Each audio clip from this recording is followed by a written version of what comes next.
Okay, we're live. Hi. Glasses? No glasses. No glasses. Hello. Um, and so we're on our journey. And we're talking about my third year at LIU Post.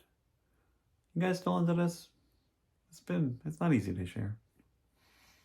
But I hope this is all insightful. And so I got back from Israel and nothing was the same. I was still going to parties initially, but not for long. It didn't feel right. Things felt off. And God, I think I read a line in the Torah about God, the whole story of meeting a woman in the battlefield, and how if you take her in, you have to make her grow her nails out and hair. The long story short is that I decided that I was no longer going to participate in the Syrian party system. I had left the party. I had referenced this earlier, but I had basically had a dream when I was in Israel about leaving the party, and I finally got to do that. I literally left. And it's interesting to I've talked a lot about Syrian party dynamics. I've talked a lot about Syrian dynamics in general. And I just, as much as I'll rail against, my time in the religion, the problematic factors that got me into the religion and people, places, it got me out of the Syrian system. I mean, that Syrian jet set party, traditional whatever system. There were more layers to break free of, certainly. But, full credit, a lot of people I've been talking to, are ask me when I started leaving the Syrian community. And it's interesting. It's kind of like the people who ask me when my Baal Tshuva journey started. And I'm like, or they would ask me, how long you've been Shomer Shabbos? How long you been Shomer Shabbos? Well, I've been trying to keep Shabbat for a decade. Does that count? And depending who's asking. So how long have I been trying to leave the Syrian community? Well, without knowing it, without even realizing it, I think right then and there, that return from, and I was leaving in a bunch of different ways already, certainly leaving in quotes, not exiting, but it's these little small leaves. Certainly from when I decided to be or go after psychology, and arguably from when I had heart surgery and had a different approach to my life in general. I was leaving since then. Hypothetically, was leaving from birth because there was not room for my entire being. So as long as I existed, I would be actively, and the more and more I got in touch with my authentic self, I would be actively getting further and further from those dynamics because they're not made for humans. They're ideas. Or they're not, at least not made for all humans. Certainly not. And so, hey, I exist. I count. No? Aren't I? Don't I matter? No. It's so funny. They all want you back, and you're like, you sure? You want me back, or you want the idea of me back?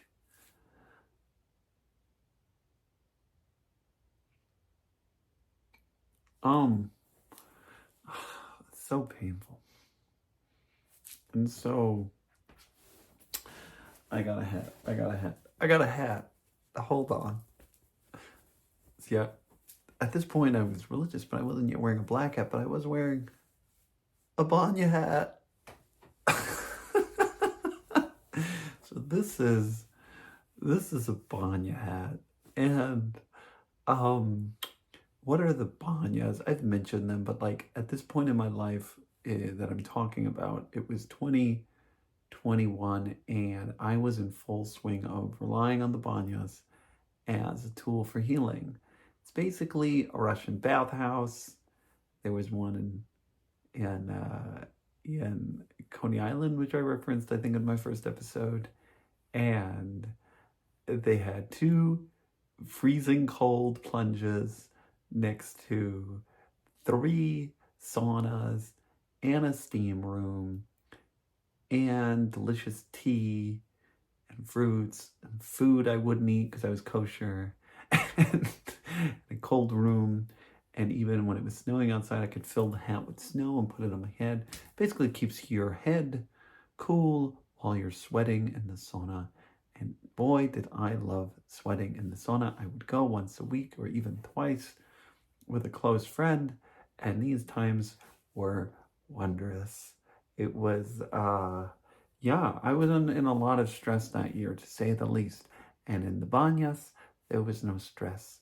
I mean, for me, my places of safety, they existed, and this was certainly one of them, where nothing really mattered.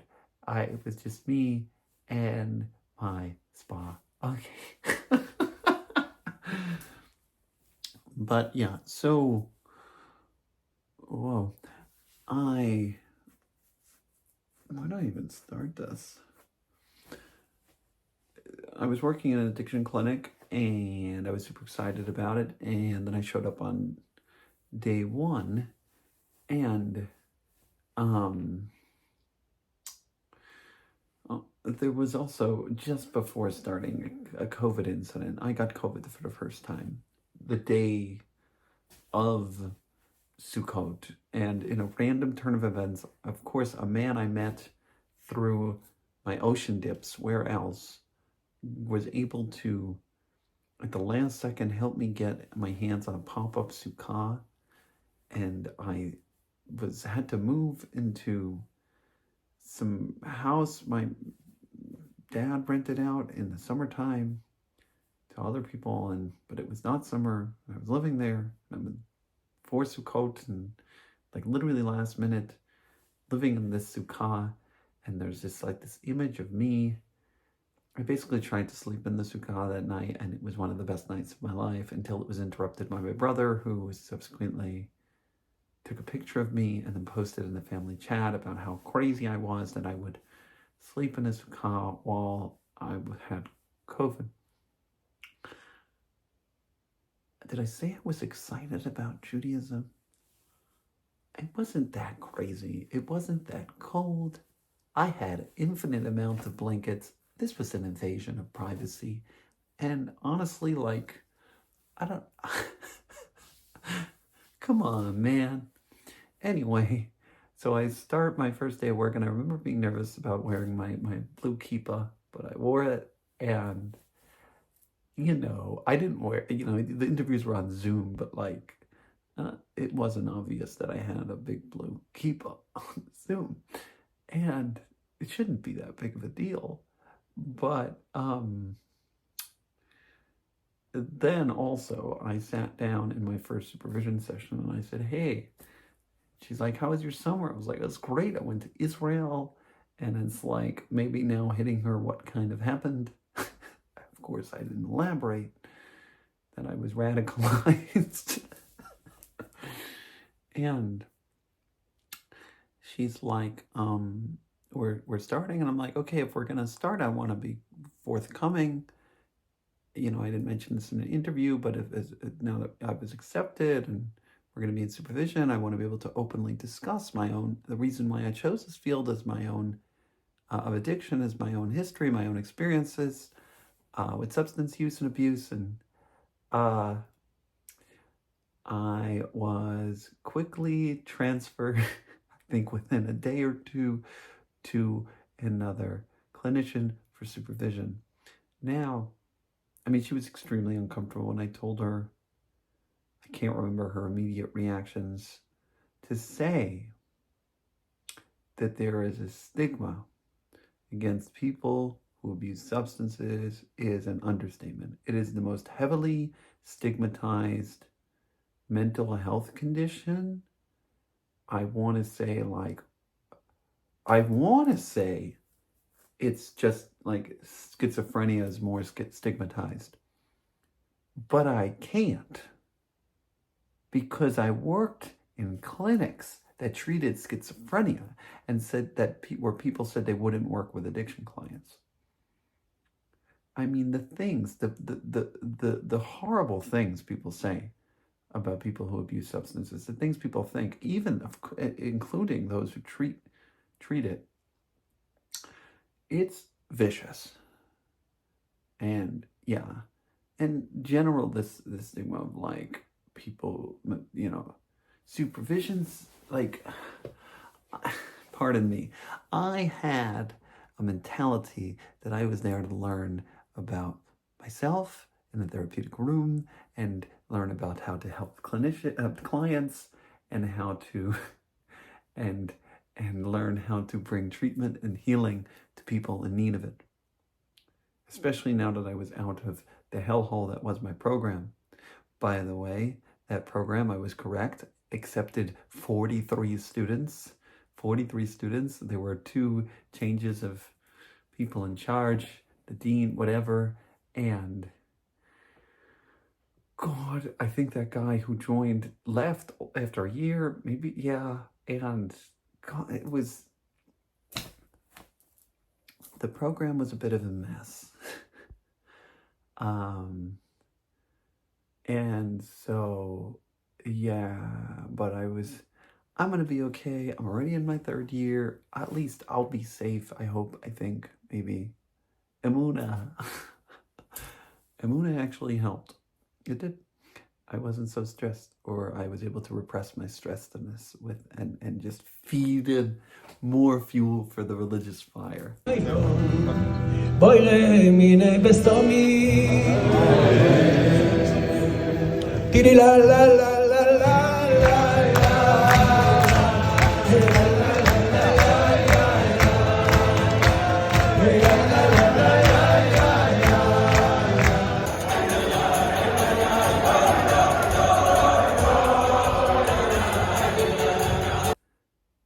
Right.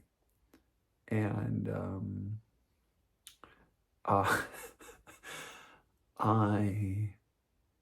God. And so she probably would have said she was busy, she was dealing with health conditions, but I don't think my switch over, I basically was supposed to be in supervision with the head of the clinic, and instead I was in supervision with a brand new clinician. And something interesting occurred immediately, which is this power dynamic that went on. In strict hierarchies, it's like, oh God, there's this stress to perform. So like even the head of the clinic is in this hospital hierarchy, and they're under stress to perform, and so the person below them is brand new clinician is under a lot of stress to make sure she performs, and the shit in hierarchies, the shit keeps getting passed, and there's little old me ready to get all the shit, or not ready at all. Actually, I had no idea what was coming. And yeah, so I do think a lot of this stress that my new supervisor was going through was passed on to me. I can't say this for sure, but I certainly can say that was one of the most challenging and painful years of my life, to the point where she was questioning, she was surprised that I even still wanted to come back and still wanted to be a therapist. Can you imagine? And like, you guys at this point know my story. You know my passion. Like nothing was going to stop me. Nothing's still going to stop. Like, I mean, I'm not practicing as a psychologist right now, in like the way that with the license and everything. And, my focus has been just like finding a community and making these videos. But I'm a human being on a mission, and no, whether or not I have religion on my side, no no shitty supervisor, or or cruel, shitty. She was learning and trying to. No painful supervision experience is going to stop me from becoming this person. And ouchie though, ouchie, lots of ouchies are coming. And so immediately I get a sign like, oh my God, because this was like one of these clinics that was, I don't know if it's like connected to government, like people would go get like assigned there if they had like DUIs, which is the worst kind of like, I'm here to accept and welcome everyone, but when people are like assigned to therapy and they're just to check the box, it just ruins the whole experience. And there was this person whose like paperwork was like not turning out well, and he was really angry man whose paperwork wasn't going through to complete, his DUI situation, which got further complicated from COVID. God, and this was like my first thing, and I think I can't say for sure, but I think I somehow messed up the paperwork further because I do really well when older men yell at me. And so this was the client yelling at me. Anyway, God, wow. In all this, where at my first year at LIU, I only had there was one client that was really consistent and 4 or 5 that were in and out. I think I hit the 100-hour mark for the year. This year, though, was it was right away. It was holy shit, this is a lot all at once. And the approach of the clinic was basically we are here to stuff your hours. I wasn't getting paid. I'm actually paying LIU in order to be at this clinic. So this clinic's getting completely free labor, which is somehow legal. And it was my commitment was 16 hours for the week, which doesn't seem like a lot, but when you balance having still coursework, like a full docket of coursework with that, and it's soon to be with applications for the next year and the dissertation stuff coming up, and then my life, it's not easy. And so, God. And so I would go in there. What happened? Oh, so most clinicians there saw between 40 and 50 clients. They worked 40-hour weeks. They saw between 40 and 50 clients. They did this by not seeing every client every week, sure, but also just banking that clients would miss sessions. Now, in addiction, it is a just well-known. I still think this is God. See, they'll blame the clients, and I just think this is taking away the context. But basically, in addiction, I can't remember the official term, but it's hard for clients to show up consistently. It just doesn't really happen. So the clinicians would bank on clients not showing up. Now, in order to have schedules that were so overloaded like that.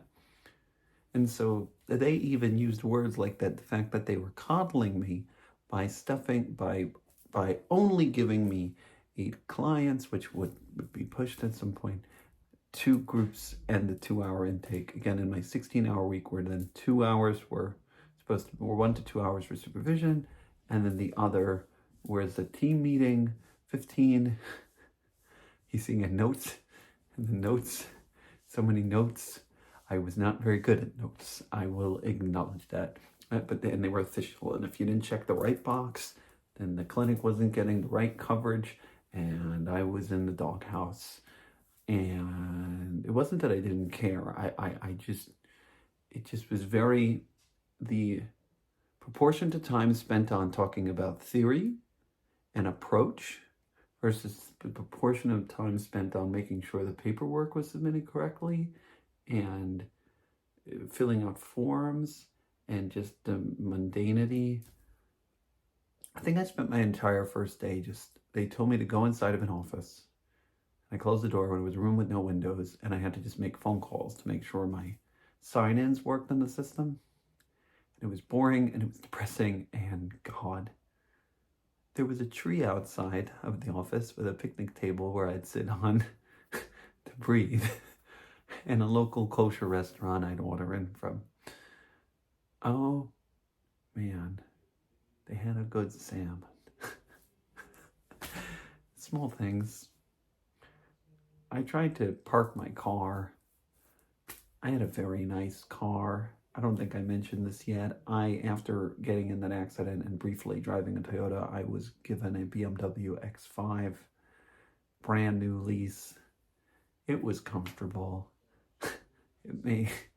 But I wasn't so comfortable in it, is being seen in that.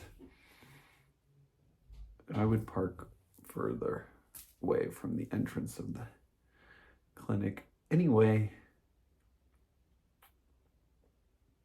it wasn't bad at all at once, right away, but I was very anxious.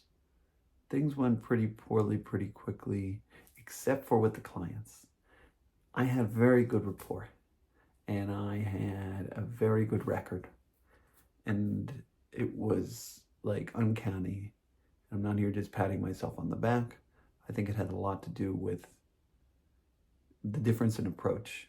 I think many of the clinicians there, with no offense, there were some, it's not personal, but that was part of the problem. It was impersonal. I think many of them were, well, few of them were old schoolers and very hardline AA people, but many just saw, I don't know if they fully saw the human beings or cared that much. I think that it's possible that people get cold over time or remain a certain level of cold in order to keep a distance. I can't tell you exactly why. Well, I can theorize what worked. I used the harm reduction mentality to meet people where they are at with love and acceptance and no expectations. And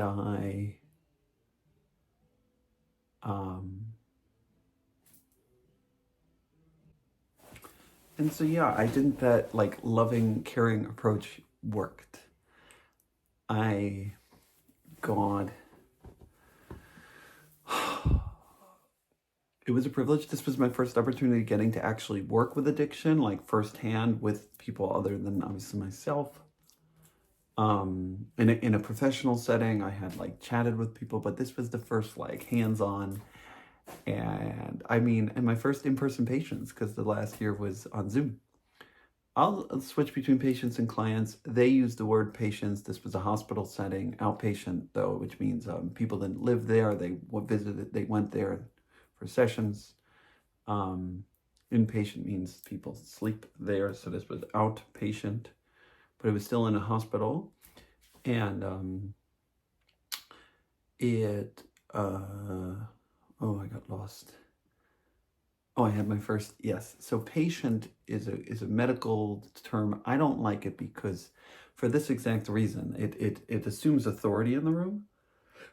And when you have a patient and a doctor or a clinician, it's just, I say and you follow. And it looks like this. It looks like that first session that I walked into where he was like, you are an alcoholic, you will go sober. Versus when you have a client and whatever the word, I guess I can still be a clinician, but when it's much more an equal playing field, it's client-centered therapy, and it's letting them guide the way. Obviously, you want to make sure like safety is a priority, and but when you have all the when safety needs are met, and you're able to let them set their own goals and let them tell you what it is they're looking for from the dynamic. If they aren't aware or looking for guidance, you can provide that and meet them there too. And I still had to be like leading the way to some extent, but really it was about however they were coming in and whatever they wanted to talk about. I had no agenda. keep them safe. If it, maybe that I my intent was to find out about them and to help them feel heard, felt, cared for, and it worked. It was special. I had a little. I would bring in gods. It was such white walls, and there were some paintings, but it was not. And so I'd bring a little essential oil dispenser. I'd bring in a little turtle that I would. He was like a little Aztec little turtle, and I called him Mr. Goslow. I had my painting of like that my acupuncturist gave me of like a beautiful city in China somewhere, and then there was my plant. Oh, I had a plant. I forgot to mention my plant. I had saved the plant in my apartment, and then over COVID, it's been growing. That plant to this day is not in my specific care. I couldn't take it with me to Hawaii, but is in the care of a friend. It's been on a long journey. Both of those plants at a plant and I didn't have, God, I didn't even have an official office there because I was only coming in 1 day a week in person. But so I would schlep with my little turtle and my little plant and my painting and my essential oil thing. I think I put it on my backpack every Tuesday. Of course, Mondays were for 8-hour therapy sessions. They tried to schedule things for me on Monday, like the clinic did, and only had 16 hours a week obligation. So I pushed for Tuesday and then half day on Zoom Wednesday and then half day Friday. And Tuesday to go even late night. I needed to be there 9 a.m. And it would be 9 to 5, but then there was a 7:15 to 8:30 group at night over Zoom that I was co-leading. God. And so this was near Great Neck, this clinic. And so I had the great juice of Long Island to lean on. And they were helpful. And I found a shul / learning center in Great Neck that would take me in basically after my long days of clinic work, and I would learn Torah over there. We had a Chabad rabbi teaching us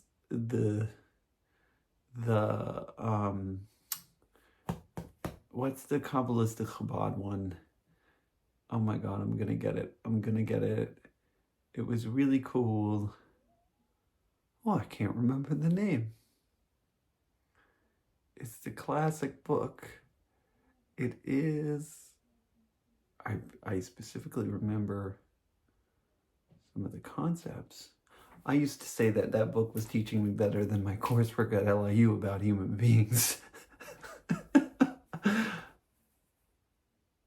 Oh God, was it true? I certainly was given more space to think and converse and go back and forth. My teacher was amazing. I still remember his eyes. He had these eyes that brought you in, and it was wow.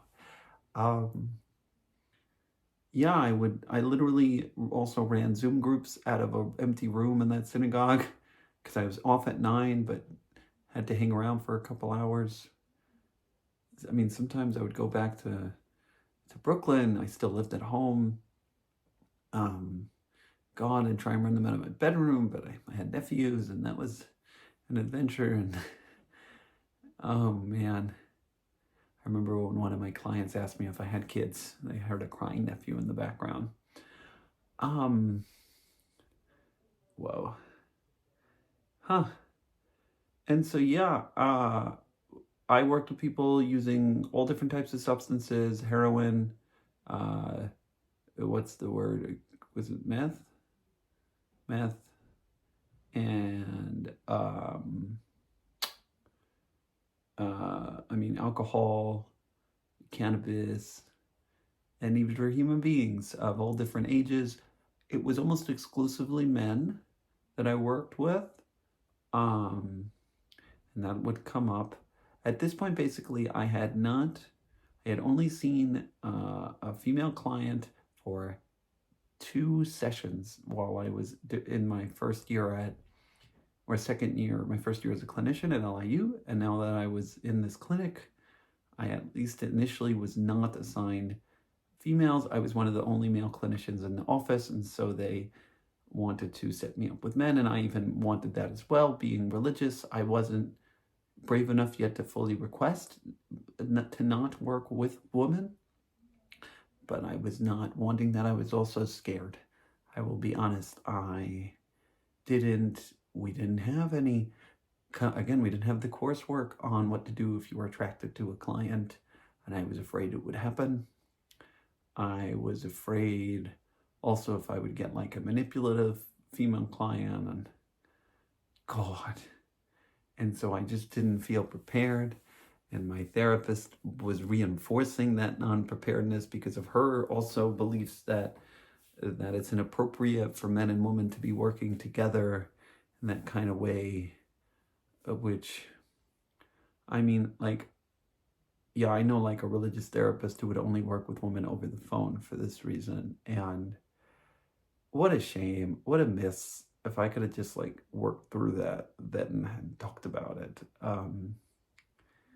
But again, my therapist was reinforcing her ideologies and reinforcing them with me, and they were right in line with the religion that I was learning. And he, you know, my program wasn't really teaching that healing of a modality. And my supervisor at work was yeah, again, it was so different than the year before. The year before I had an old man, 40-year-old man, but it was similar, and this was a young female supervisor, but it was different in the way that, or the same in the way that I was basically afraid of both of these sessions, afraid that I was going to fuck something up. I mean, I was messing up my paperwork. Not my clients. I did very well with my clients, but the paperwork parts, and it can seem silly to me. It even seemed silly at the time.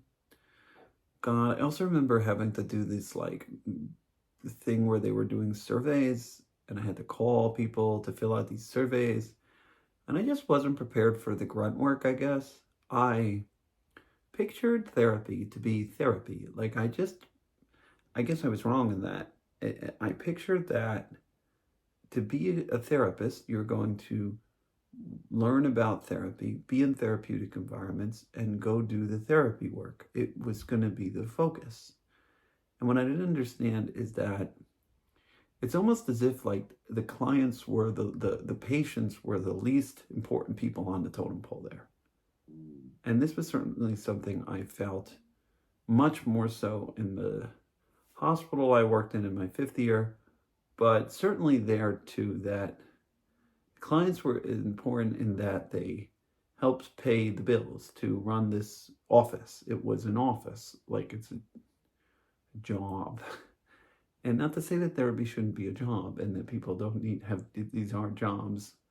And there certainly were caring people too. I had a very energetic, I was assigned the youth, basically the young adults group, and there was a very energetic person co-leading that group with me. There were moments too where it's, you know, I'm not going to say nobody cared there at all, but it just, I don't know. I can't put my finger on it. I can say that I had one particular client that I felt very connected to and that I was super excited about helping. I just saw a lot of, we were around the same age, and I saw a lot of similarities in our journeys, and it was a real privilege to, oh wow. Of course I need to be very careful about details and what I can and what I can't give away, and how to do this, because I've already now made the clinic somewhat identifiable just by giving its location. So I think I'm mostly in the clear the way I'm describing things. I'm relatively vanilla angry man with a DUI. I think there can be 1,000 of those. God. Yeah. But it's interesting because I want to get more educated on the laws about talking about cases, because I just think that there is so much to learn in talking about casework. and how to, and I know there are textbooks out there with cases, you just change a few of the details. So maybe I can get more comfortable with it. At this point, I will shy away. I know it sucks. Oh, I really want to talk more, but I just want to get myself more educated. I will say that I just felt this like alignment in terms of like there were, well, I can fast forward us to a moment. I'm trying to think if I'm skipping anything. If I do, basically, it was a very, very tense 4 months in the house, from living in this Brooklyn house with my family, trying to follow Jewish law. And this was the whole Baal Tshuva and Mother's Kitchen thing. I've spoken a lot about those fights. It was terrifying. And navigating this was really challenging. I had a supportive rabbi in the Sephardic shul in Manhattan Beach who was well-versed. He was Orthodox, but very well-versed on the laws, and so could be lenient. It was something very interesting that I learned, that the more well-versed people were with the laws, the more lenient they were able to be, because they were more aware of where the line was. And so he helped me find some really important leniencies to prevent, as best as possible, some blow-ups at home. Now, any educated person probably could have started to understand that what I was dealing with was enmeshed abusive dynamics, and maybe could have mentioned something to me, but I guess I was supposed to be the psychologist in the room, and I wasn't seeing that. So these guys are not trained as psychologists, they're just rabbis. But I can't tell you how many rabbis, just when I was telling them how afraid I was of my parents and mom specifically, and trying to navigate these dynamics, they made scary faces. They were silent. They didn't really know what to do or say. They didn't want to cause wars in the home, but they knew what I was talking about was just straight up Jewish law. This was just straight up keeping Shabbos. And damn it. Oh God. And so this rabbi was helpful, was supportive. I mean, today I would probably disagree with 90% of the things he says, but I am very grateful for, I think our differences would be of beliefs. I'm very grateful for the support that year. It was very supportive, where the year before I was mostly, it's funny, I was mostly leaning on the Shtibel, which is the Ashkenaz minyan in Manhattan Beach. This year I was leaning towards the Sephardic one, both because I wanted to support it, and the timing just worked out better with my schedule. I moved my dips to the morning. Yeah, morning dips, morning freezing cold dips, still 6 days a week. It helped to fill my schedule to not think about my lonely, broken heart or any of the existential whatever I was going through. I had not a minute to really breathe, and that was maybe quite intentional. You can see how this didn't really make a lot of space for, not to say that I had them, but like urges to use substances. I mean, I was doing my Friday night wine. I think that was about it in my life. Even urges to like go out. There were very few moments where I would even have a night free and I wasn't doing something, running somewhere. Whether it was the banyas or a Torah class or literally running group therapy or late nights trying to write papers, after group therapy, writing papers I think I literally fell asleep writing papers. That didn't happen to me since elementary school, but yeah. Well, and so a pivotal moment, basically, a lot of pivotal moments started in December.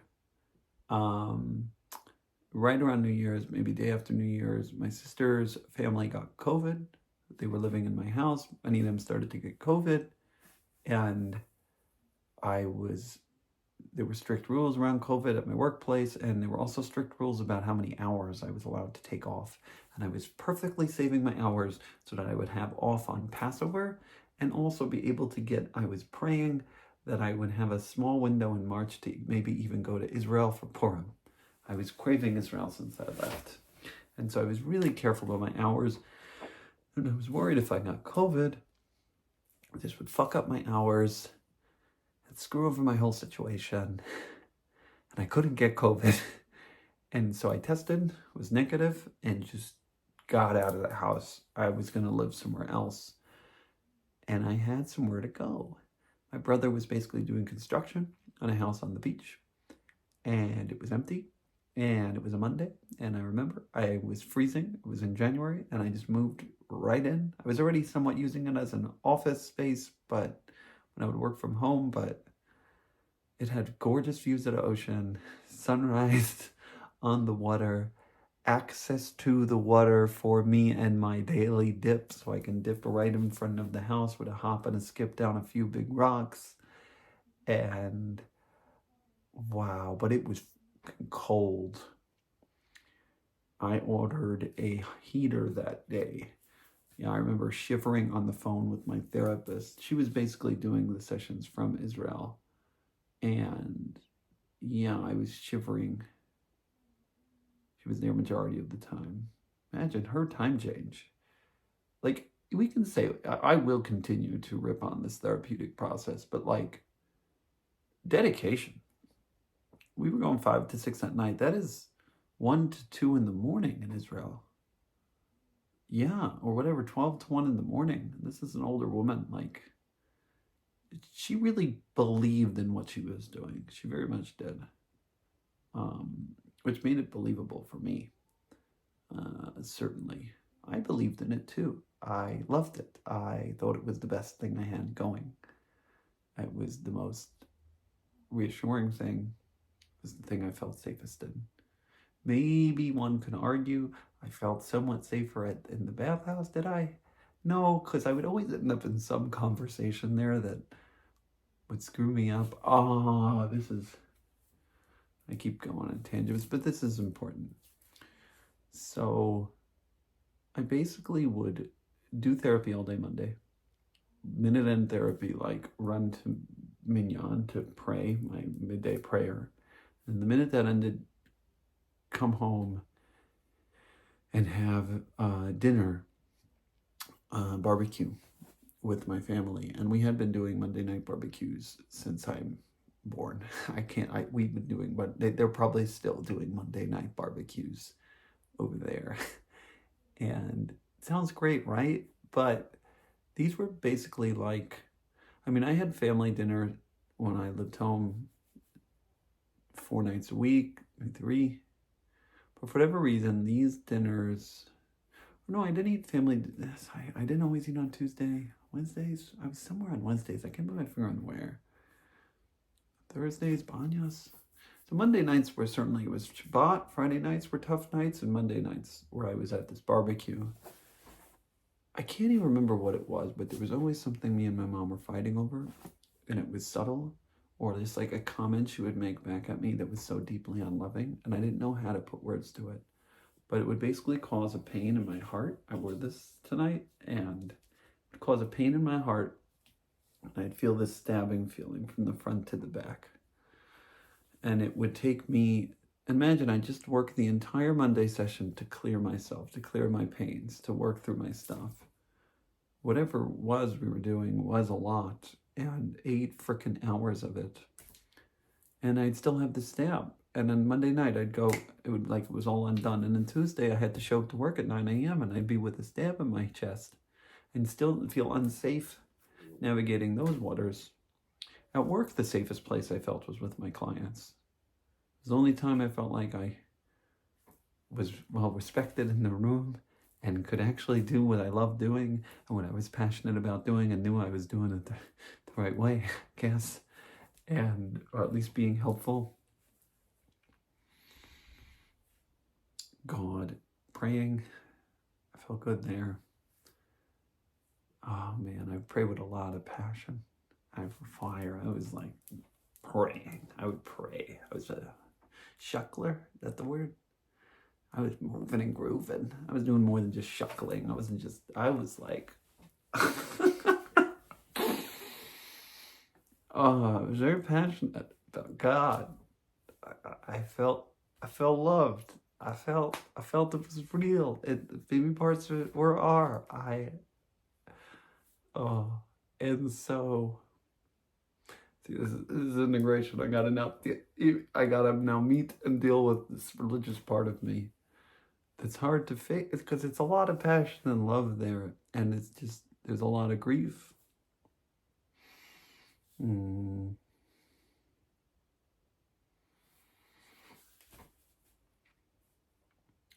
And so yeah, um, the parallel process. It happened to be like when I moved, the client moved out of their house, and it was happening all at the same time. I felt this interconnection. It was really cool, and it was one of my most successful cases. I had very successful cases. There's no one way to like define success, but certainly this was a person who did not see much of a future in their life and was coming off of some pretty severe heroin usage. I have never used heroin like outside of morphine in a hospital, but I certainly related to a lot of the life circumstance. And wow. And just watch this person get better every week was wow. And to see the model, because it was only theories at that point, but to see the models basically working. It wasn't just about, harm reduction is not about moderation as much as it's about meeting people where they're at, understanding self-medication theory, and understanding that for every drug use, there is a reason people used or were using. Heroin specifically is something that has a lot to do with love and warmth and the lack of it. It's like the biggest hug you never got.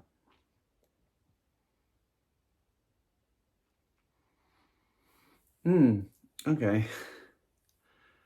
And so, wow. Oh. And so moved into this new place, had some space, still was expected to show up for frickin' dinner on Monday nights. And it was scary leaving the house. That was the first time I left the house since COVID started. This was January 2022. I moved into the house in March of 2020. Oof. I was still home. I was still down the block from that house. I wasn't very far, but it was a big deal. I was alone in this big house. It was, he had bought the house from someone else, and it was basically going to be, demolished. It did get demolished. Apparently there was a woman who lived there who was a recluse, and I don't like that word, but basically didn't leave the home. And I was afraid like her, she passed, and I was afraid her spirit haunted the house and the walls would shake at night from the wind off the ocean. So I was all alone. It was scary. But I survived well. And God, the dips in the morning were amazing. Some wake up 6:45, or I'd time it perfect. I think like 6:42, and I could get in and out of the ocean by 6:53, and then get in and out of the shower by 7:04, and then get in the car and get to Mignon by 7:11. But the Mignon was one of these, oh God, they called it the fastball, the fast train. It was speedy. You had to get there on time. But it was nice. I was one of the youngers. There was maybe one other young person there. I was 26. There was maybe a 23-year-old, but it was mostly older men. And they enjoyed my presence. I was like this young, hopeful energy in there. There wasn't a lot of youth movement in the synagogue. Yeah. There were little young kids who would come on the weekends, but yeah, they really liked me there. There was part of me that was like, or I think like could have saw myself as like just a huge presence in that synagogue and just make myself like made it my place and like led this drive over there. But like also part of me that had experienced Israel and was now in that stage of debate, like thinking like Manhattan Beach was never going to be enough. And again, we can start to see a point where I'm like, asking major questions that will later, like, that set the stage for me not to leave home without the religion. The religion was the excuse to think about leaving, I guess, without even realizing it. And maybe my mom did, and I didn't even know that, and that's what half the shit she was fighting.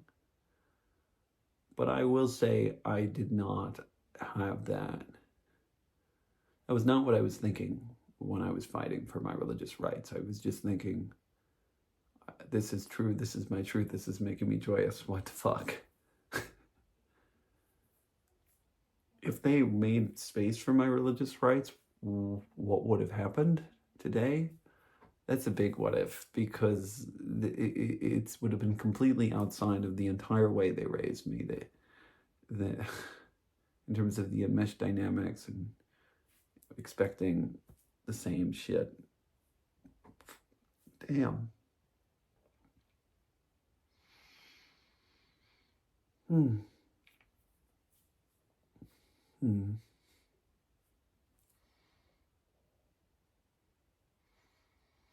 So January rolls around.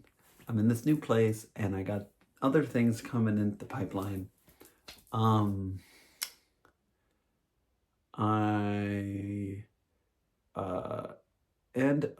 was seeking out a dissertation chair. I thought I would do my dissertation on my life story. I thought my life, who, me? Enjoy my own life story, what? And I thought that I would basically write a dissertation detailing the complex techniques me and my therapist used. No joke. That was what we wanted to do. And to basically do a case study on my own self. If this got approved, I have no idea what it would have looked like. Given how oh my God. It didn't. One clinician was into it, but she was retiring and didn't have time. It was going to be her last year. Speaking of program stuff and people retiring, I think I mentioned this. We had a split staff. There was CBT and psychodynamic. It was about 4 and 4. We already had one retirement on the dynamic side, but it was my supervisor guy. That was his last year. Bye-bye. And there was this woman who was retiring at the end of the year. Another one, the addiction psychodynamic guy who left. So he was gone. And is there one more I'm thinking about I'm missing? Yes, and one more this was his last year as well. Wow. Yeah, this program was a rocky boat. God. And so we were with these 43 incoming students, which was crazy. We were also worried about, which didn't yet impact us, but even with our size of our cohorts and the amount of retiring professors, we were worried about getting a dissertation chair. Basically, every student has to have a professor or someone it doesn't have to be a professor, it could be someone from the outside, but almost it's challenging, more challenging, but you're supposed to find a professor that has either their own research or will support your research and basically be your point person in terms of writing the dissertation, which is a huge paper that you need to finish the doctorate. It used to be like 100 pages. The limits are now shorter. It was supposed to be smaller, things people would actually end up reading. Remember, my program was more clinical focused than research, so the dissertation wasn't like this. Research in general wasn't this like massive theme, but it was certainly part of it and would be needed to pass. That's most importantly. And for me at this point, like just needing to pass, I was still hoping that my dissertation would be a cool and insightful experience, which is why I wanted to do the case study on my own therapeutic experience. At the time, I thought was an amazing therapeutic experience and something novel and worth talking about. God, how I would have spoken about the trans stuff, and if I would have, I have no idea. Um, mm, er.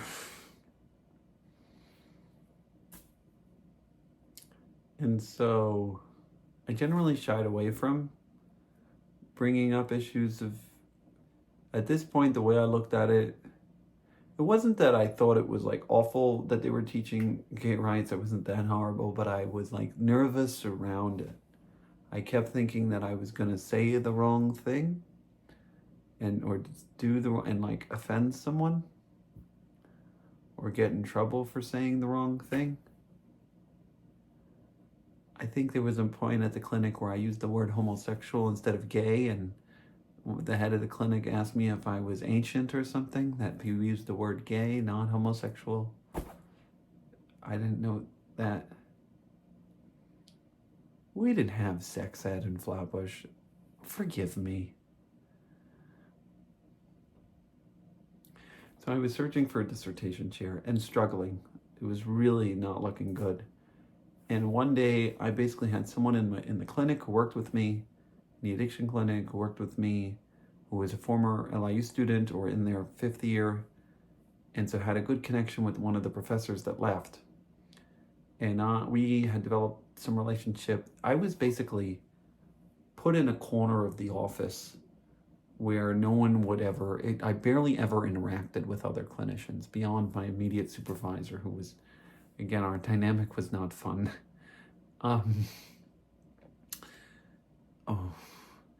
And so and she kind of felt bad for me, this woman who went from my program, and so whenever she wasn't, would just stop by my office to chat, because I'm this person stuck. I'm okay. I can entertain myself, as you guys won't know at this point. But yeah, it was sweet. And so she gave me a heads up that the Jewish psychodynamic addiction guy was coming back to LIU, the guy who had left. And I basically was lucky enough to be privy to this. She had done her dissertation with him, and she basically looked at me and said that it's meta-analysis, which is a complex topic, and I didn't know much about meta-analysis, but that he did, and that I didn't have to know much, and just it would be follow his lead and he'll take you to the promised land, basically. And I hated that it wasn't going to be the topic that I wanted myself, but it was close enough. It was the theories that I wanted, and of course it was substance abuse. And so I reached out, and he said no to my idea and yes to joining him on his research. And there I had a dissertation supervisor. At the same time, I was also in a consultation group with Dr. Tatarsky I've been mentioning, and I shot my shot and said, hey, I want to join your clinic as an extern next year. I had one more year of training, of the 16-hour a week type of training. Can I come in 16 hours a week? I'm working for free. Please, it's my dream. And he said yes. Or they interviewed me. It was a process. I actually, for a minute, thought I was going to go somewhere else. But he said yes. And this all happened in a span of, I moved, and then I got the dissertation chair, and Tatarsky says yes, this is in a 2-week span. And then, sometimes things come quick. They just come in waves. And holy shit. And then Aruba was coming up. And I had been Shomer Nagia. I'm keeping kosher. I'm going to Minyan. I'm keeping Shabbos. I wear my kippah everywhere. I literally, I'm literally trying not even to look at the naked woman at the banyas, whatever, the woman, the scantily clad woman at the Russian bathhouses. They're not naked. No, that was the nude spa in Hawaii. But it can be really important to de-pair sexuality and nudity. Another conversation for another day. But anyway, what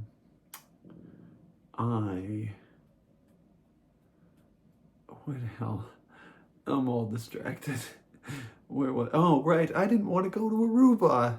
I had no interest. I didn't have a girlfriend that year to say like I didn't, to be my shield from that in that way. God. Um, it was more than that. I'm not saying that's what it was for, but it certainly filled that role, and so I did the scary thing and said no. And I don't think it was one of our bigger fights of the year. There were bigger ones. They were pushing me to the last day, literally getting in the van on the way to Aruba. That van that same guy that would pick us up to go to the airport. But I said no. And so again, we're seeing religious reasons pulling me from the Syrian program. So to say that I left Syrianism when I left for the Hudson Valley and when I left Deal basically in June of 2020, is to miss me standing and watching the van pull out to Aruba in January of 2022. And what did I do? Well, basically, I was stuck home every Shabbat, beyond one Shabbat where I visited that Burning Man enthusiast Mashgiach guy who hosts great Shabbos. He hosted a Halloween-themed Shabbos. On that Halloween-themed Shabbos, I met a guy at a shul who said, "You would really love my yeshiva." And little did I know, he's interesting. When there's something out there for you, it's like it calls you. And God, I get a phone call from that guy I mentioned that I met on the airplane in Israel when I first went, and he basically says, "Hey, do you know where Manhattan Beach is? Like that's," and I'm like, "You mean in California?" He's like, "No, in Brooklyn. Is that near where you live?" And I'm like, "It is where I live." And he just says, "Well, my yeshiva's 20 minutes, whatever, right near there. You got to check it out. Come for a visit. I'm actually in America." I thought he was going to stay in Israel forever. Something had happened. He had to come back to America and was in this yeshiva and inviting me for a Shabbos. And God forbid I would tell my parents I'm going for Shabbat to a yeshiva. I didn't want a death sentence. But now they were gone for 2 weeks, and it didn't really matter where I was. And so literally, instead of being in Aruba,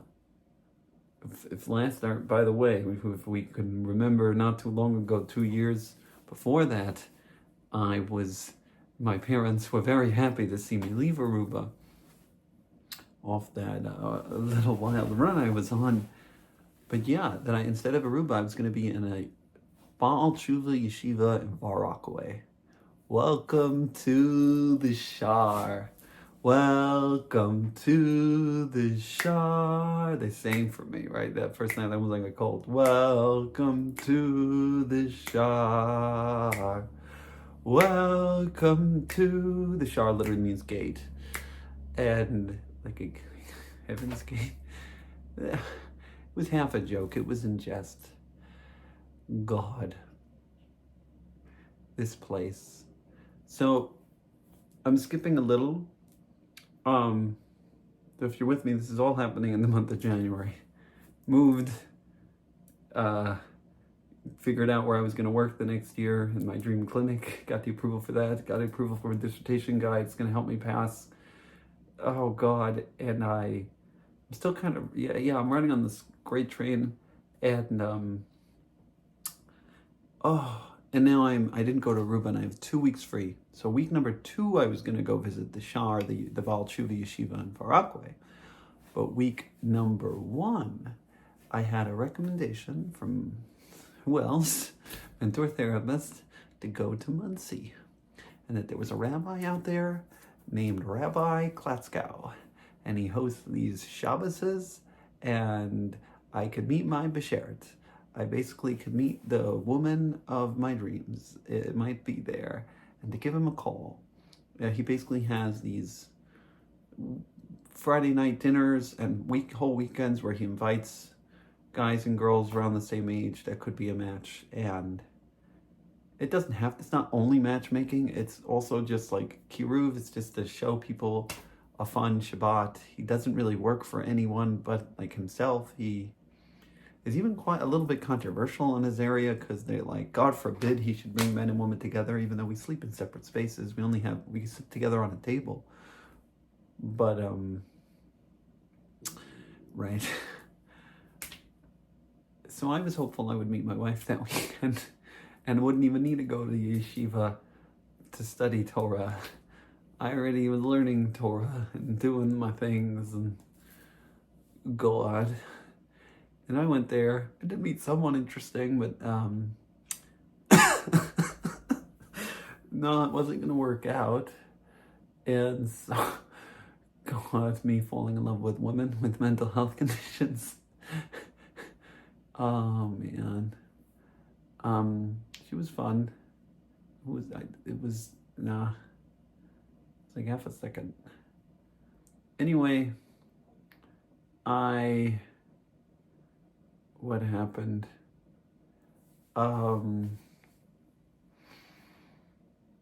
Oh man, she reminded me of someone who I fell in love with way in the past, and I was having all these flashbacks. And so, God. And anyway, I didn't meet my wife that weekend. I did have a lot of fun. And I had, one of my craziest dips of my entire life. Zusha and Isha Rebo had come out with a collab song, which I posted in my last post. It's part of the Songs of the Week. And it was a version of the Kabbalat Shabbat, Lecha Dodi. And for me, like, Lecha Dodi had been like my song. Like, it's the song sung on Friday night to welcome the bride of the Sabbath. And it's my two favorite artists of the moment. I had basically almost exclusively moved into Jewish music, whatever that means. I was trying to weed out the non-Jewish music I was listening to as much as I could. I wasn't fully there yet, but I was pretty much digging into that, connecting to Zusha and Isha Rebo, and to see them both collaborate on a song about like this amazing moment, and the whole album was incredible. The Zusha album, this was like the second song in the album. I remember like when I saw that they did it, I didn't even listen to the song yet. Like I waited a full week so I can listen to the song for the first time on Friday afternoon. It was going to be this Friday afternoon in Muncie, and I played it, and I'm just in tears listening to this Lecha Dodi song in the snow by a frozen river, and I am just singing and dancing in my robe in the snow. I met some guy at the Banyas who recommended it, who had a river I could swim by in his friend's backyard. And so I'm in this empty house in this backyard by this riverbed. I spent a half hour at least in the snow singing. V'tahel libeinu. By the time I dipped, I had to crack ice by some of the river. Some of the river was flowing. It was crazy. In all of my dips, and I have dipped in 0 degrees air temperature, 37 in the water in the ocean. This river was the most painful. I don't know if it was because I spent the longest time in there, in and outside, and singing, but my fingers got a little tingly, and the tip of my nose were tingly for a few weeks. That was pretty real. I didn't have any major damage. I was fine. A few acupuncture sessions, I got that out, but yeah, be careful. God, it was the Zusha song. It was so good. Oh man, picture like I would come off of these like freezing ocean dips, go into synagogue, and like half the place wasn't even that excited. Half the place didn't even want to be there, like kids dragged by their dads. It's kind of older men at best anyway. My dad would come along to support. It was very cute, but he wasn't singing along. And I'm just like singing a song and I'm doing my thing and I get home and like, again, like without, like, it was like the TV was on and like no one was really, I was usually the first one home. When my dad did join me in synagogue, at least he was somewhat in that Shabbat mode, but it was like, I wasn't using any technology. It was very lonely. And here I was, at least in the Muncie weekend, like, I come right out of the river and I'm frozen, but it's right now. And now I'm about to go to the shar, where it was not just a room full of like guys and girls, but this was like maybe there were 20 of us by clock scale. This was 50. Yeah, at the shar. Oh my God. And so I go this far Rockaway. I don't even know where the hell I am. I've, I'm, I'm like so Brooklyn, like you barely ever leave Brooklyn, you know? And I'm in this area of Queens. I remember I went into a liquor store and like the Manischewitz was behind a glass door. And I'm just like, oh, I'm driving my nice car and I don't know. I'm not in Manhattan Beach anymore. God. But I make my way to my friend in this yeshiva thing that I had no idea what to expect about. I had gone in Israel to Jewish learning centers, but this was different. There was something about it. It was, the place I was in Israel was exclusively Baal Tshuvas, but this was a different style. In Israel, it was people who were learning full time. Here it was people who are learning and working. And there was something about the guy, it was just very relatable. I felt like wasn't exactly me with my heart on my sleeve, but the way the stories, they were stories that can outdo mine and or at least go toe for toe with how they became religious and all the twists and turns and the songs. They were singing, they cared. It was an Ashkenaz, but who gives a shit? It was fun. It was so much fun. I didn't know the Syrian songs anyway. We didn't grow up singing those in my house. We didn't sing them at Yeshiva Plappot. And so, suing me for loving the Ashkenaz form. Yes, we spoke about how this can be potentially like replaying versions of Ashken normativity and erasing my Syrian heritage. Like, it's very possible that was somewhat happening.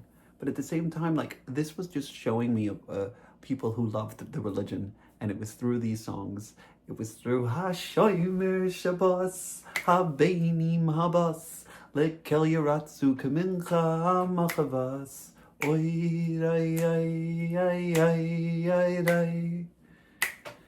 Ay Rai Rai Rai Rai Rai Rai. Oh, if it wasn't so transphobic and homophobic and racist, man, would I love to be at a good Shabbos. Oh. Oh, man. The energy there was palpable. It was real. It was excited. And I felt like I didn't have to be the most religious person in the room. I wasn't Rabbi Mo. And I was just another Baal Tshuva.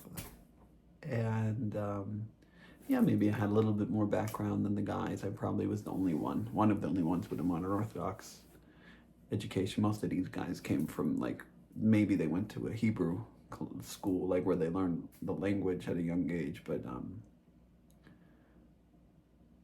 yeah, in terms of like energy, excitement, and even, many of them were there a while, so they were better at learning. The Flappers gave me some basics, but I didn't know how to learn Gemara. I went to college. I was in Babson. I wasn't learning Gemara while I was in Babson or in NYU, and certainly not in the beginning of LIU. But this is just a weekend. I had no plans on staying. But as you're hearing it, as you can tell from this, I felt at home. I felt more than that. I felt like it was I found Hogwarts. Oh my God. And I didn't want to leave. And it snowed 16 inches that weekend, and my car was kind of snowed in. I was supposed to leave first thing Saturday night. My car was snowed in, and I'm just like, screw it. Let it be snowed in. And they ended up shoveling me out, but I said, I'm staying for the morning. I was just surrounded by, it was the conversations, it was the people, it was the energy. And damn. And wow. And the welcome. Welcome to the Shah. Welcome to the Shah. Oh, wow. Yeah. When I tell people I was ultra orthodox, like they don't hop, like they don't get how much fun it was. Like they feel bad for me ish. And I'm just like, no. I mean, it was, I chose to be ultra orthodox. The Syrianism was extremely restrictive and heavily problematic. The ultra orthodoxy was problematic. And this, led by the therapist's guidance to even get there. All of this was right. Oh man, I'm losing myself in it too much. I'm getting lenient. I'm becoming an apologist. Oh my God.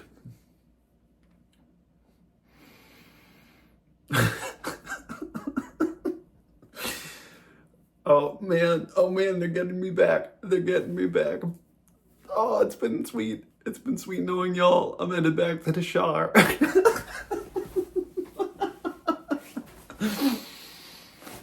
Oh, cause I'm home already. Oh my God. Oh, and so on Sunday morning, I was supposed to leave Saturday night, but I stayed the night, and it didn't matter. Like I was staying in this little, I mean, here I'm kind of staying in a similar type room. I was learning how to live with less. It wasn't the stay that mattered. I didn't need the nice bed or the house on the beach. I just needed the community, and it provided that, the sense of community, actual community. And we can critique it for if there are a million different reasons, but that sense of community and connection was outstanding, and shared goal. I still want that. I'm searching for that. It's certainly, religion has a way of bringing people together around that. I don't think it's a requirement, and I don't think it's the only tool that can do that, but it certainly did that and does that, and it's magical if it wasn't so problematic. And so in the morning, I show up to this class, and again, it's just all the guys from the weekend, and they're all in this class together, many of them, and the rabbi who's teaching is this cool guy, down to earth, again, like this enthralling, like, wow, and I just felt like I was back in Israel, but I'm a half hour from my house, 45 minutes from Brooklyn, and I was like, I need this, I need more of this, I can't leave where I am. I literally, don't forget, I only got to go because my parents were in Aruba. I was expected to be home every Shabbat. So I didn't meet my wife at Klatskow, but I found the Shar. Wow. And so I had this dissertation, this thing, like this, for whatever reason, that month, like things shifted. And I don't think it's a coincidence that this was like the dead center. Was it the dead center of my program? It was 2.5. It was 2.5. So out of a 5-year program, it was the dead middle. It was January 22 of a program that started in September 19 and would end in May 24. Am I wrong? It was 2.5 actually, or yeah, I am wrong. It was 3. It's okay. It's still pretty close to midway through. Why am I crazy? No, this is the middle of the 3rd year. This is 2.5.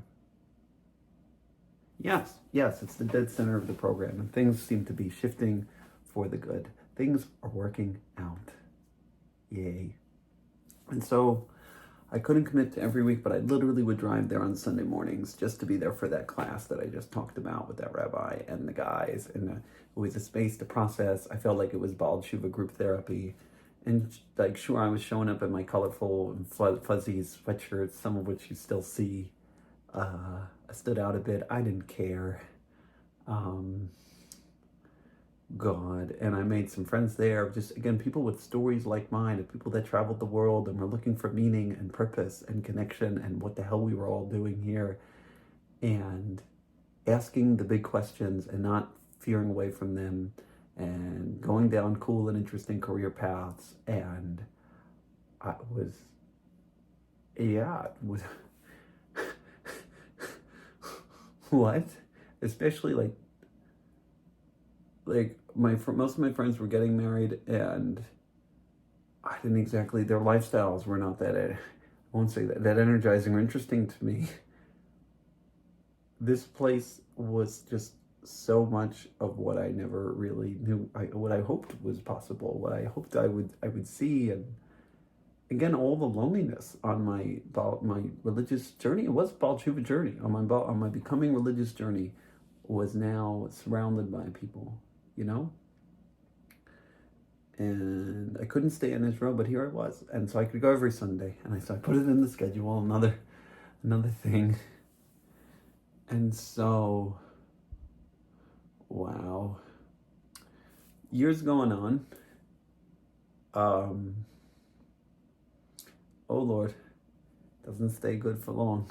And so I want to take us to March. Yeah, March is a good time.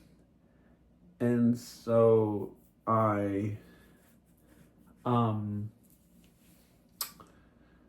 God, I saved up my hours the right way. I set it up where I'd be able to go to Israel for Purim. It was perfect. I literally was only going to take like a half a day off. I was literally going to work Tuesday, going straight from work to the airport. And I was going to land and go straight from the airport to work, something crazy like that. And like the way my work schedule worked, and I think it was during spring break of my coursework schedule, so it was all going to line up where I was going to be able to make it back to Or Sameach for Purim. I could have done Purim at the Shar at that point, but didn't know about the Shar, I think, when I was booking it, and I still felt the strong calling to the Holy Land, the occupied lands of Palestine. And so, and I was going to get to go to my mentor's house for Purim, which is totally normal to go to your therapist's house for a holiday and eat with their family. Complex relationship. And so, if my schedule wasn't tight enough, one of the rabbis from that yeshiva basically called me very early on. And while I wanted to basically learn every law there was about the Sabbath so I'd be able to survive the dynamics at home. And so he said, look, I can't teach you it from a functional perspective. That's for you to do, but I can teach you it from an educational perspective. I guess so he doesn't have to take responsibility for the wars I was about to get into over this. And he taught me. We'd go through the Lamitet Malachos, the 39 acts of creation that are not allowed on the Sabbath. Oh God, I knew them all by heart. He at some point, I'm not going to try and do them right now. God, I was also learning them. I did still attend the shtibel. I was learning more there. Everywhere I could, I was trying to learn Sabbath law so that I could survive at home while also staying integral to what I believed in. Difficult.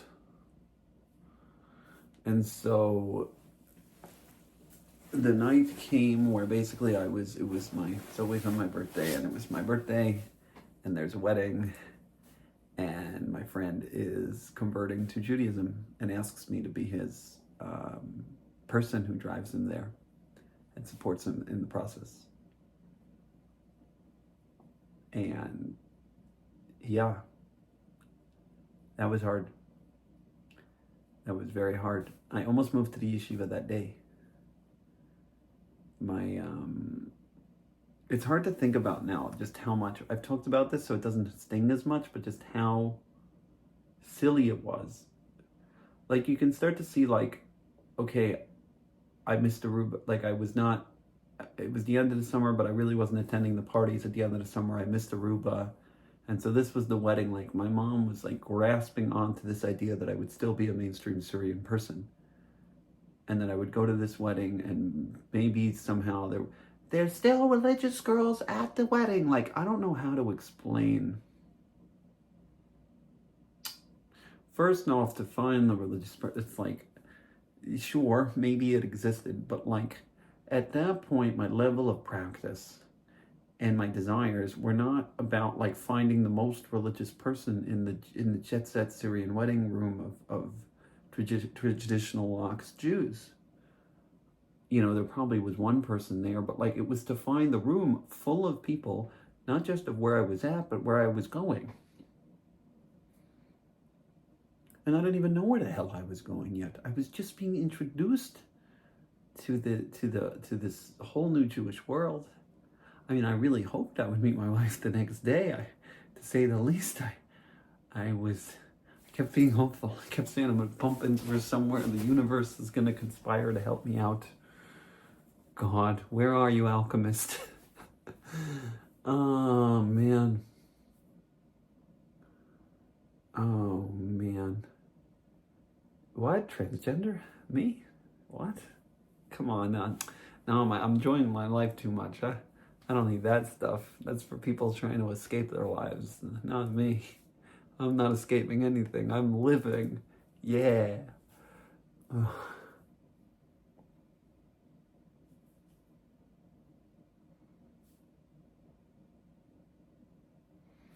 Mm. And so a fight ensues. I get convinced by my siblings and dad to make peace. And I've told this part of the story already. It's still, painful. I show up to the wedding, make nice, a mile big, and end up alone in the Central Park on my mountain of joy, looking up at the sky and wondering when it was going to be my turn to find what I was looking for. And I fly, I'm now 27, and I have been practicing with this guy with a chazan in my shul. And again, I had all these outlets of finding areas of healing.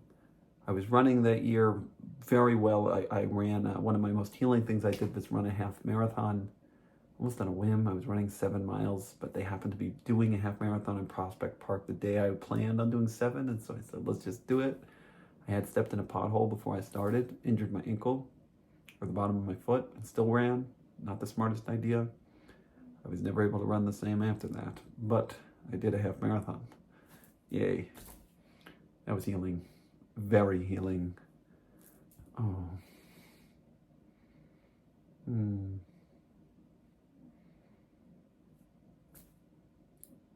And so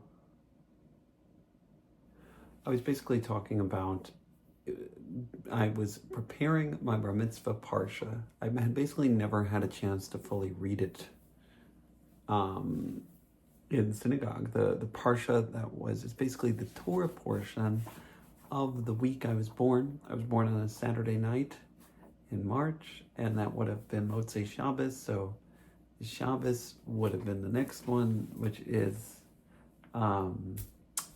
Sav, to command. I always felt that was very fitting for some reason. Like, I'm commanded. I'm someone who does feel very passionate and compelled. Commanded. It's kind of intense, though.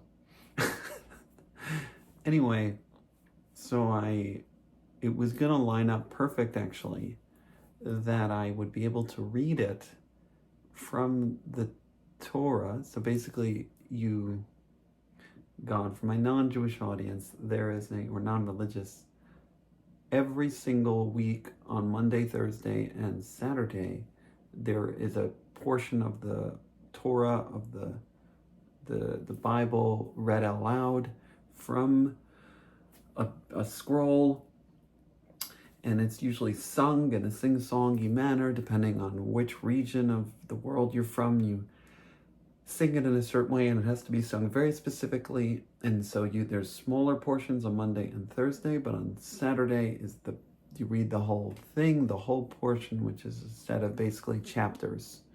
And there's about 50 to 55, I don't know the exact math, but they figure out to fit all of them in 1 year. You would think it's 52, but it's not exactly lunar, solar calendar. It's a little different. They stack a couple. If it's a holiday, they don't read. So Anyway, it perfectly lined up that I was in everywhere in the world. They weren't going to be reading that portion that morning, but in walled cities, this is a rule that in cities that had walls around them, they celebrate Purim on a different day, and the day after.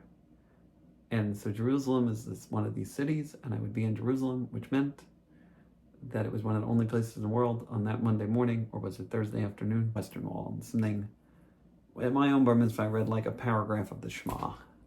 You know, I had a sebet, I read 6 pesukim of a random parsha in October.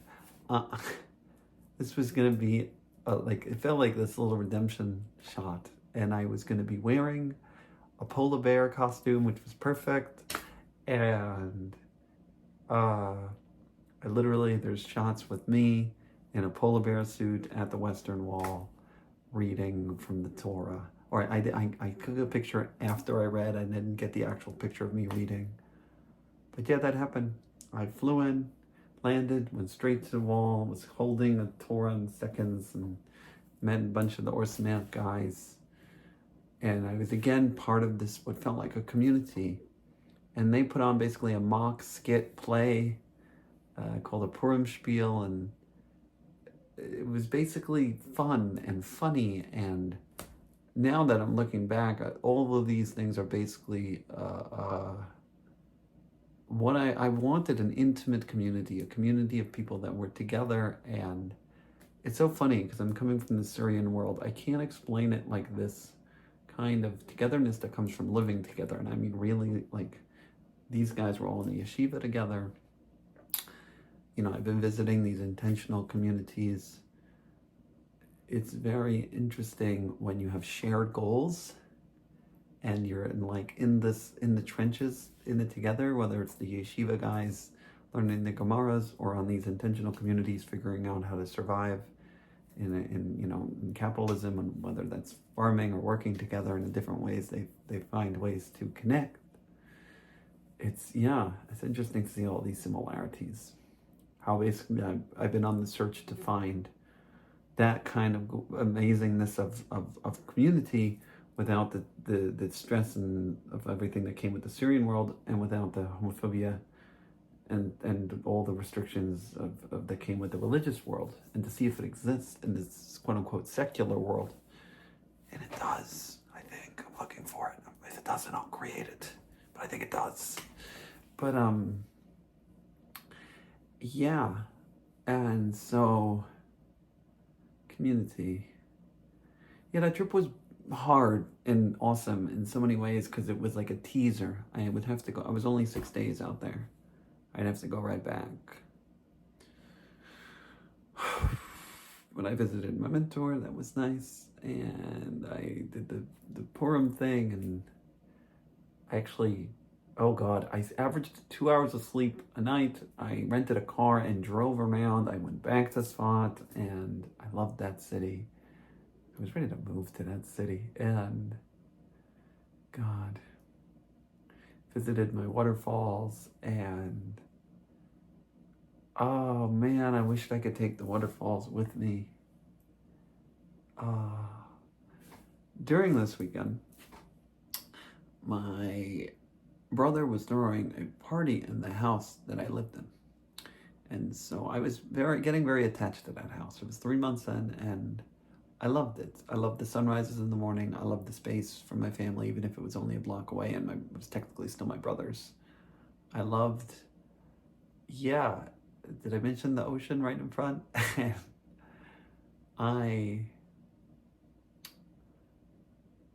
Basically, me and my therapist did this thing where she instructed me to move all my stuff for this party. He also wanted me to move stuff out of the way so he can have the space. But just so, like, God, like, it wouldn't be, I hated this because there's so much judgment in this language, but like that the energy of the party wouldn't be on my stuff,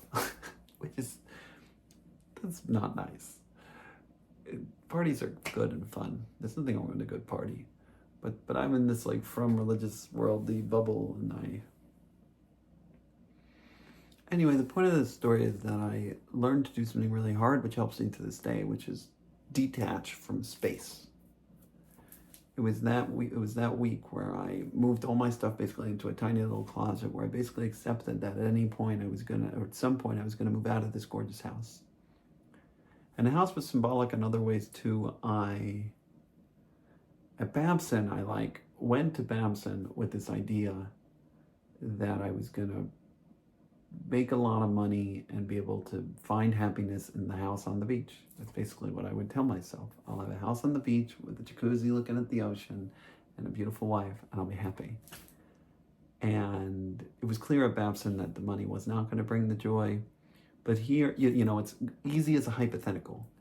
And it's another thing sitting in the house on the beach when, there's another house across the street that we can get for you, Mo. And maybe it was in jest, but it certainly existed, the reality into which if I just followed the path and didn't do anything too drastic, hell, I could even be at there was 2 synagogues in Manhattan Beach. The Ashkenaz one's pretty Orthodox. They're, if not ultra Orthodox. So there's certainly space for different expressions of religion in Manhattan Beach. Yeah, I guess I could have been, it would have been my life. I was gonna literally have to say no to it, even though the space I was in was just a temporary version of it. It's just this old house that was an artifact from the 80s. The designs were really cool and weird. Oh. Well. And so, it was before I even moved out. It was that weekend when I went to Israel and moved all my stuff into a closet that I began to realize I was going to have to detach one day, but I didn't know when. And these are all those small steps that little did I know were helping me, one day get ready to move to Hawaii. Yeah. Well. And so I thought they were preparing me to move to Israel, but that...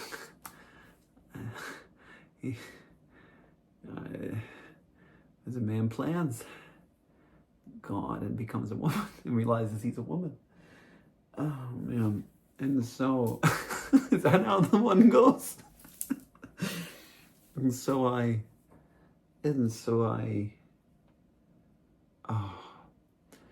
free Palestine. And so I get to I come back and I literally imagine I'm off this high of this trip and I'm on this airplane, and who's on the flight? Ishar Ribo's literally on my flight, and I get to meet him. And I go straight to the Rebbe's grave in Queens, and he's there, and we're davening together. And I'm davening with the Rebbe that I'm going to be okay. The Rebbe's grave is a very famous, the Chabad Rebbe. It's a whole thing in Queens. It's interesting. I don't know. Anyway, and I go straight from there with my suitcase into the clinic in Long Island where I was working and had to go right into work. God. And the first thing that happens, or very early on, is I have an intake where I take in a new client. I'm in charge of on Tuesday, whoever's a new person that day will come in and I'll meet them. I'll sit with them for an hour or two and figure out. And I meet this person, and it was remember I taught you guys about transference? So this person was a young, attractive woman who gave me the transference of former partners who had some mental health stuff. Oh no. And so I was both gone, because at that point I was aware that there was abusive dynamics that I experienced. And so I both felt pulled and scared and trauma, and there was so much happening at once, and there was so much still I had yet to process in therapy. With all the hours we were doing, we basically were spending half our Mondays healing the shit my mom would throw at me. Half the Mondays actually doing real supervision over the clients I was seeing, because I wasn't getting adequate supervision where I was in terms of just how to do the actual therapy work and how to process all the stuff that was coming up for me while I was seeing those clients. I mentioned that I had a history in the first frickin' session with my, even after getting switched, and yet we barely ever talked about it. We never did. And that's not just on me. It wasn't what the room was making space for. And so I see this person, and whatever, I did the intake, I'm able to hold this relative straight face and do the thing I need to do, but I don't know what I am going to do next, because they're basically asking me, they kept pushing me to take more clients, and they want me to take, this client would be my 9th client, and it was already heavy enough, and it was for me going to be one of the most potentially challenging ones because of all the stuff coming up for me. And so I told my supervisor that I needed to think on this. I didn't say why. I just had one of those smiles, but it was more of a nervous smile, and that I need to think about it. And I spoke to my therapist, and she was like, I'm not taking on another case, because she was basically acting as my supervisor too. So she was my religious coach, mentor. Did we say she was dedicated? And so we didn't have time. It was already so stressful. Everything was already so stressful. It was going to be a no. I was going to learn how to say no. Right? And so I come in the next week. I'm ready to say no. And I say no, and the reactions were not well. You could feel it right away. Like I know when I would tell my mom something, and my heart would feel like a stab immediately. Yeah. It was not that week, but it was very soon. It could have been the next one. I want to get the order of operations right here. I was basically forced into a room at the clinic with the head supervisor lady who had switched me out that first week, and my supervisor. And she was playing mediator, because that's really appropriate. And so she was basically trying to get me, because I didn't explain myself. I gave no explanation as to my no. I just said I reviewed it with my therapist, and it's not something I want to do. I didn't explain the trauma, the transference. I didn't want to. I didn't feel safe talking about it. There was no reason why I was not safe there talking about. I mean, remember I briefly mentioned the Monday that they tried to push me to do stuff on Monday, and I scheduled stuff throughout my week instead. Ends up I had mentioned, I told them look, I take a mental health day Monday, which oh, that's unprofessional. It wasn't a 40-hour week job. There were ways to scatter this throughout the week. It's tricky to I basically got approval for that, but then put in an email when someone else from the clinic tried to get me to do something on Monday, and I just said, oh no, it's my mental health day. And I get back a CC don't tell people you take mental health days. That's not good to share. And I'm like this was not a place that rewarded my sharing. Maybe you can understand why this is so healing for me to do things like this, to just frickin' share. I was not rewarded for sharing. And they wondered why they wonder why addiction clients don't want to fucking show up. I wonder. And so it's just not conducive to an atmosphere in which people are enjoying themselves in. That doesn't mean therapy has to be an enjoyable experience, but it should be one that you feel wanted in. Feeling wanted, welcomed. You're with a clinician who's excited to be there with you, not timing to the minute to make sure they can see their next 50th client and hoping you don't show up next week so they can squeeze in the 51st, and then telling me they're coddling me because I only have 14 or 15 of my 16 hours stuffed. Now I'm not overbooked like they are.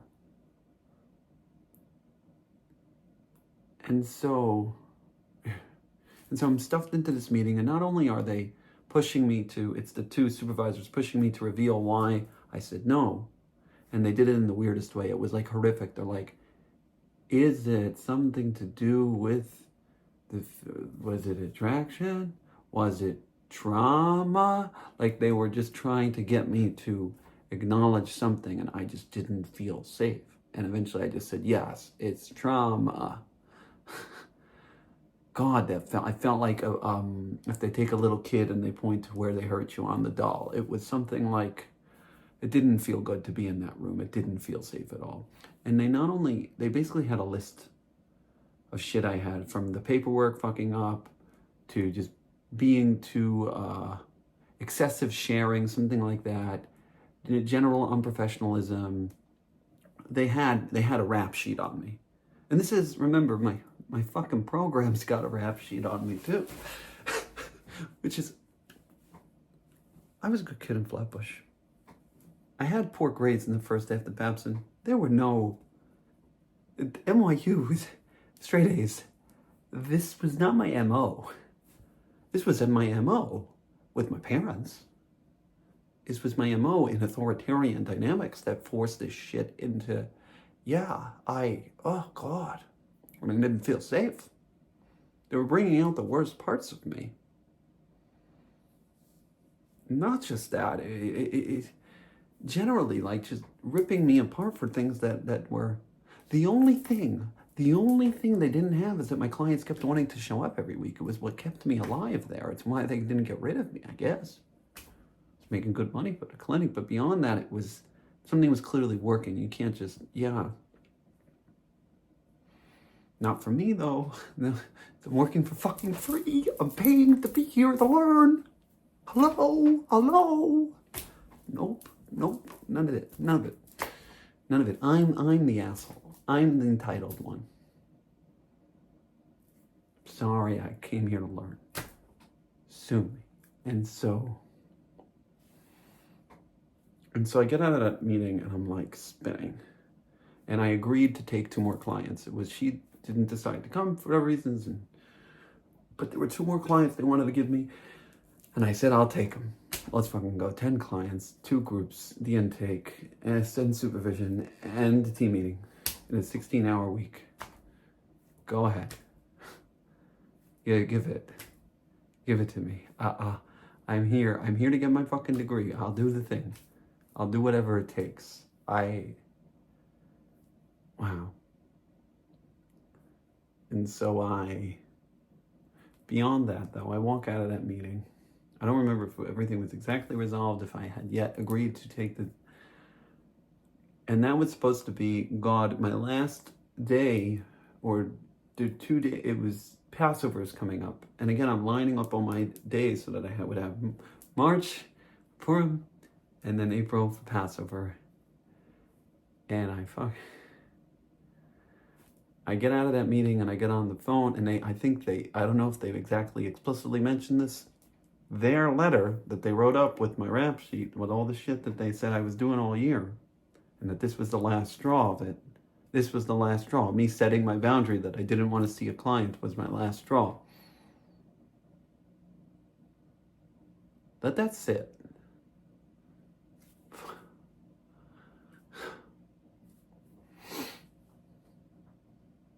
And so it's tears and it's rage. It's rage. I can see why they asked me why I still want to be here. Because this is more important than your fucking petty power bullshit. There's people's lives at stake. God.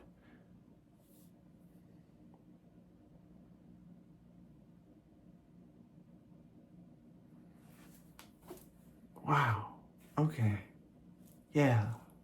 No, you're not going to stop me. I was a cold dipper. That ocean gave me a lot of confidence. Nothing was going to stop me. And so, but I walk out of there and I get a phone call. Yikes. And it's my dissertation guy. And I'm like, hey, dissertation supervisor man from LIU, what's the deal? He goes, we got a letter from your clinic and it's in line with a lot of what we've been seeing. and and not just what we've been seeing in the past, but your continued problematic behavior. According to one of your professors, you have your Zoom camera off, and then when you turned it on, it looked like you just came out of the shower. And like, I'm gonna be real right now.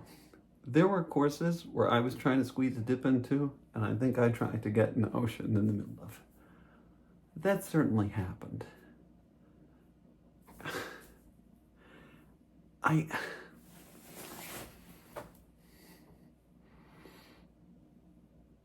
I just think it's petty. I do. If you can pass the coursework, do what you need to do. It's petty to require attention in every course, in every class, like we're back in high school. My camera's off. I'm 27 years old. I'm a doctorate student. I'm navigating my life. It's a 2.5-hour class. It looks like you took a shower. And if I fucking took a shower in the middle of class, the entitlement, that word, it just drove me bananas. And I was already dealing with so much shit at home. And so now it's my program, my clinic, and the home all telling me that I'm the problem. And I can hear you. Oh, it's time to look in the mirror, buddy. You're the problem. And I just...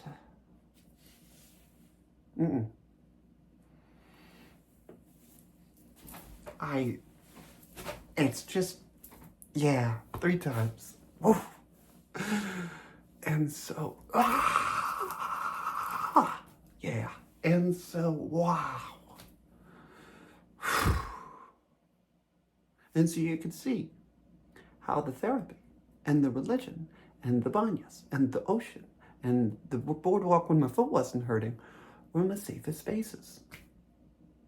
Emuna was what I had to hold on to. God bless that God bless, that's what I say a lot. God bless. Kamzela Tova. You know, this too was for the good. Yeah, I got troubles, they gon' wash away.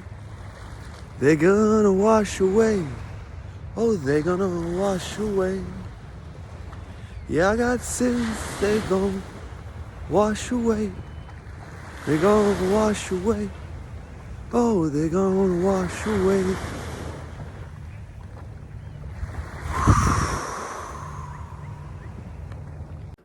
So how he survived. And so I'm on the phone with my supervisor, and he's like, all right, we got this letter, and we got all those problems, and you're going to have to show up for a meeting next week.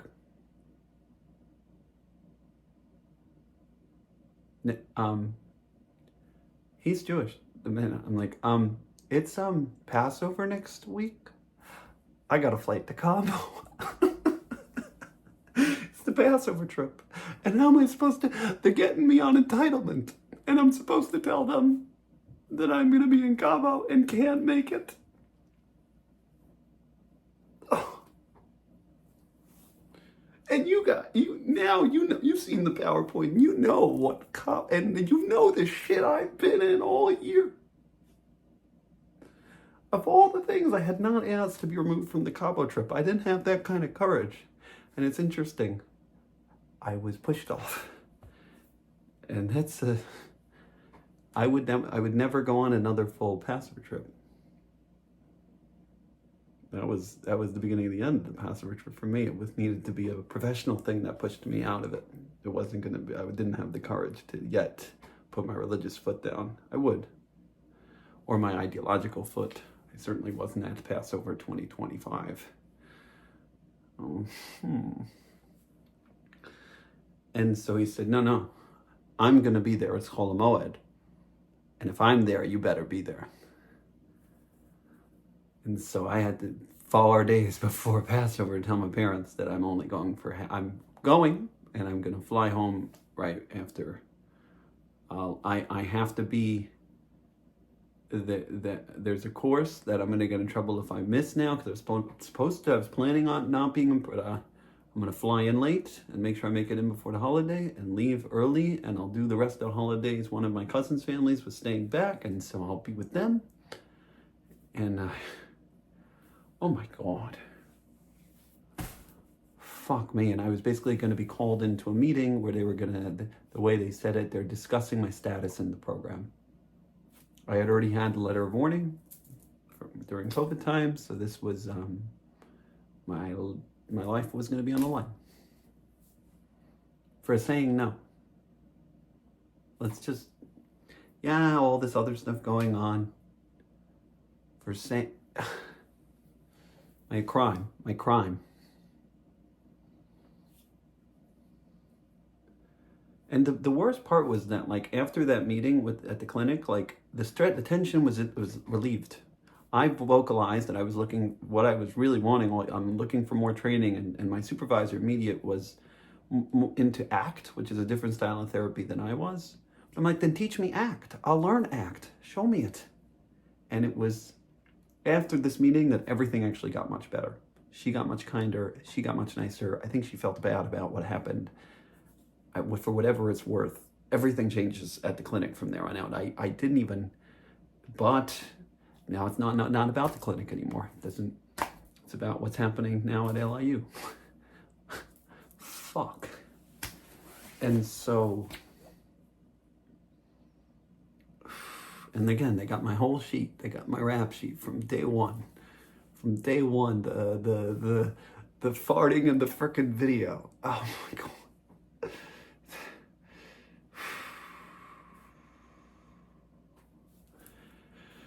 And so I go and I make it onto the Passover trip, and I was embarrassed to tell everyone why I was going home early, and my grandpa's yelling at me about how shitty of a person I am for going home early and abandoning my family. Thanks, Grandpa.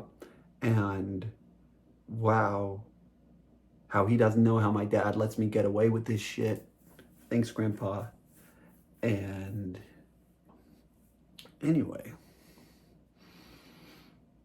so much there. I fly in straight to, it's literally, my meeting is on the last day of Chol HaMoed. The holiday is that night, the second half. Oh my God, I literally would have to go and get out of that meeting and go right into the car and go straight to Brooklyn to make it to my aunt where they were doing, God, where they had Passover over there. And again, remember, like I mentioned, like if I had no one, I had the dead rooting me on. It was gonna be in the house that my great-grandfather used to live in, and so I just felt like he was rooting me on, and everything's working out. And okay, rewind a little bit. I'm getting on my flight to Cabo. I'm late. Everyone left the day before, but I needed to make sure things were going well in my program. It wasn't the meeting yet, but a class I had to show up for, and God. And so I was leaving at 4 a.m. from the house right in the water, and I get in an Uber, and I lost my car keys. And those car keys were also the house keys. And so I wasn't even going to be able to get into the house, and I wasn't going to be able to. And I'm sitting on the airplane, and I called the Uber driver to see if he found the car keys in his car, and he didn't. And I'm just like a mess. And I'm panicked about school, and I'm panicked about the car, and I'm panicked. I'm getting, oh my God, and I'm this Passover trip. I'm like, my head is just a million miles an hour. And I'm calling, and it's like expensive to replace them, and also the house keys. My brother's gonna kill me, and like I'm just this whole war. I just feel like public enemy number one. God, and there was a moment where I'm sitting on the airplane and I just see there's a prayer you can say to find lost items, and I'm saying the prayer, and I look to my right, and it's the Alaska airline man. And he's like a laughing Native American, and I don't know, I just saw him laughing at me, and I just started laughing at myself. And I said, whatever this is, it's gonna work out. And I end up taking one last shot. I Googled, the Uber driver was Ukrainian or Russian, and I Googled how to say I'm looking for my car keys because I had called him already and he said they weren't there. But I Googled how to say it in his language, and I called him and I'm like, "Was blah blah," and he's like, the BMW, the BMW, yes, yes, yes. And he found my car keys. Oh my God. Anyway, little miracles. It helped me calm down. It helped me feel like everything was going to be okay. I was scared shitless. And I walk into this meeting and I basically get read my charges, all the things that are going on, and what do I have to say for myself? Something like, we hear all this is going on. We want to know your side of the story. And and I give it over. I talked about how I have this trauma dynamic and this is right. And as I was saying it, one of the professors actually went and said, he's right. He should not have to accept a client he does not want to see, especially if it's something he's working through, especially if he's already seeing 8 clients, 2 groups and an intake. That is within his rights. And so, yeah, I leave the room and I'm just praying to Tehillim. Tehillim are the Psalms. I'm just praying my Psalms. And the professors come out, and I mentioned there was one professor that was retiring that year, one of the psychodynamic professors, probably my best professor in the whole program. She taught me about defense mechanisms, and oh man. And this was one of her last moments in the program. She was leaving within 3 months, and she just looks at me and she said, "I went to bat for you. I went to bat for you." And it just, oh, my heart melted. She was someone who, much of my perspective on the disease model certainly was influenced by, my mentor, but was given breath and life and well expanded by this woman. Powerful, powerful person. And she told me basically that she went on, they were pushing that, how can I be a clinician with all my, whatever going on? And then she went on a rant of a list of some of the best clinicians who had their own mental health stuff. Not to say I'm diagnosed with anything again, but right. And she went to bat for me. I wasn't even sent an email about the meeting. Nothing came of it. And I guess that was for the best, for the better. Things got quiet after. Wow. Things got better at the clinic. Things were good in the program. And yeah, the only thing was, how was I going to navigate this religious stuff at home? Oh, wow. And this is where we'll pause. This is the pause. This is it. Oh, man. Yeah, it's big turning points are coming. It's May of 2022. And I survived. Wow. I'll see you next week for added a frying pan into the fire. More to discuss. Thank you for joining me on this journey, and have a magically delicious day.